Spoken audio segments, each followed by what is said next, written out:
dari kelas K321 MNR. Dalam pertemuan kali ini saya akan membahas salah satu materi pembelajaran dari mata kuliah pengantar bisnis, yaitu manajemen bisnis.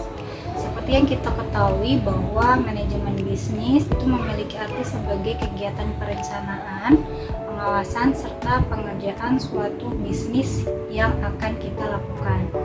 Nah, di sini ada beberapa pengertian manajemen bisnis menurut para ahli. Yang pertama ada George R. Terry.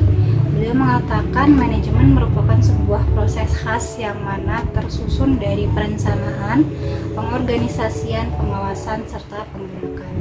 Lalu yang kedua di sini ada Henry Fayol. Menurut Henry, pengertian dari manajemen adalah sebuah proses perencanaan, pengordinasian, pengawasan, dan juga pengorganisasian pada sumber daya. Lalu, fungsi manajemen pada bisnis. Sebenarnya tujuan dalam suatu bisnis atau usaha sendiri akan otomatis terpenuhi lewat proses perencanaan, pengorganisasian, serta pengawasan dan pengarahan. Nah, tujuan-tujuan itu terangkum dalam fungsi manajemen bisnis, yaitu antara lain perencanaan. Perencanaan ini kita sering sebut dengan planning. Planning merupakan fungsi pertama yang terdapat pada manajemen. Ini karena tentu dalam membangun sebuah usaha sebelumnya hanya terdapat perencanaan usaha terlebih dahulu.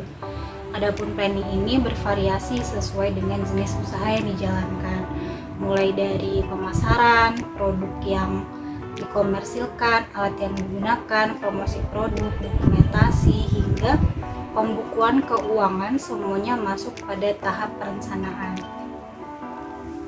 Oke, lanjut yang kedua ada pengorganisasian. Nah, fungsi penting selanjutnya dari manajemen adalah pengorganisasian. Organisasi memiliki kaitan erat dengan sumber daya manusia alias karyawan atau pekerja. Setelah melakukan planning, maka urutan selanjutnya adalah membuat kelompok kerja. Kelompok ini akan berisikan orang-orang dengan tugas serta porsi yang telah ada dalam planning sebelumnya. Umumnya, kelompok tersebut akan terbagi pada bagian administrasi, lapangan, pemasaran, gudang, dan lain sebagainya. Lalu yang ketiga ada staffing. Staffing adalah suatu yang mencakup keseluruhan sumber daya yang dimiliki oleh perusahaan seperti bahan baku, mesin, sarana pendukung, dan sebagainya. Sumber daya tentu harus diatur dengan sedemikian rupa sehingga penggunaannya bisa sesuai dengan kebutuhan yang sudah direncanakan. Lalu yang keempat ada pengarahan atau directing. Pengarahan merupakan fungsi selanjutnya dari manajemen yang memegang peranan penting dalam sebuah usaha. Dalam hal ini, pimpinan memiliki peran yang sangat penting sebagai sosok penyemangat dan pengarah anggota tim agar dapat berjalan sesuai dengan planning yang sudah ditentukan. Lalu yang kelima ada pengawasan atau controlling. Controlling adalah sebuah pengawasan yang dilakukan untuk memastikan apakah sistem kerja sudah dilaksanakan sesuai perencanaan atau tidak. Dengan melakukan pengawasan, maka poin-poin penting yang harus dilaksanakan akan lebih jelas dan efektif. Lalu untuk poin selanjutnya, kita akan membahas tentang perencanaan manajemen bisnis.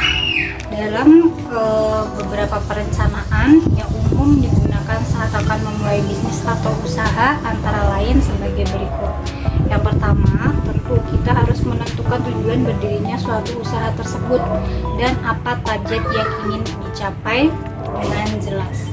Hal ini sebagai pandangan dan patokan perusahaan di masa mendatang dan cikal bakal serta motivasi dimulainya sebuah usaha. Lalu yang kedua ada menyusun langkah-langkah untuk mewujudkan target yang sudah ditentukan sebelumnya. Lalu yang ketiga, menentukan sumber daya manusia serta sumber daya lainnya untuk menunjang berjalannya suatu usaha dengan lancar. Lalu yang keempat, menetapkan standarisasi kerja yang harus dipatuhi oleh semua anggota agar sasaran target tercapai. Nah, lalu apa aja unsur-unsur penting pada manajemen bisnis? Berikut unsur-unsur penting pada manajemen bisnis, antara lain deskripsi bisnis, lalu menganalisis pesaing, lalu ada strategi pemasaran yang jitu, dan pembukuan. Lalu ada komponen manajemen bisnis. Manajemen bisnis tentu memiliki beberapa komponen dengan fungsi yang berbeda. Antara lain, yang pertama ada manajemen keuangan.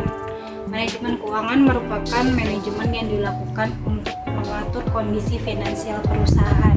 Dengan adanya komponen satu ini diharapkan kondisi keuangan bisa teratur, bisa stabil, dan penggunaannya dapat terrealisasikan dengan baik. Lalu yang kedua ada manajemen marketing.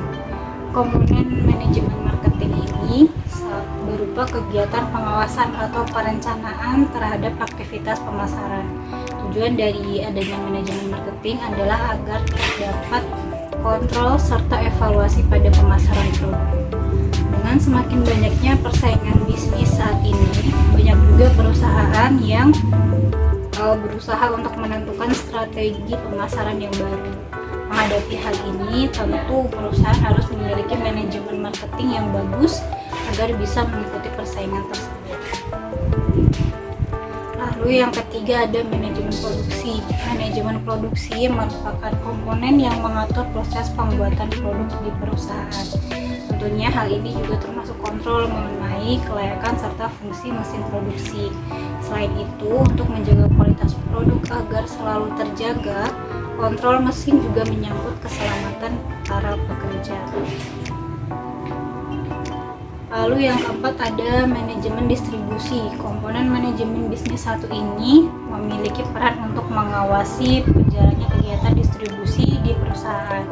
Adapun aktivitasnya adalah dengan memastikan kondisi produk dapat tersalurkan pada distributor dengan baik dan cepat.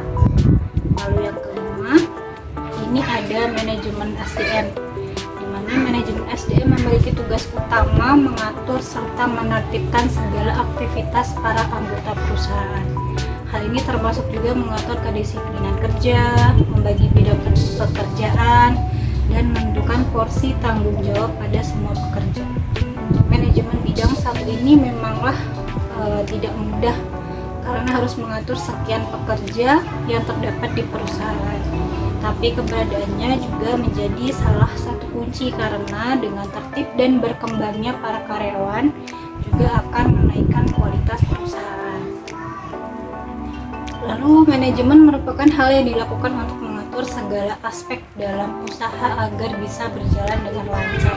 Fungsinya adalah sebagai dasar perencanaan, pengorganisasian, staffing, pengarahan, serta pengawasan segala macam aktivitas dalam perusahaan. Demikian yang dapat saya sampaikan, semoga bisa menambah ilmu untuk kita semua. Terima kasih. Wassalamualaikum warahmatullahi wabarakatuh.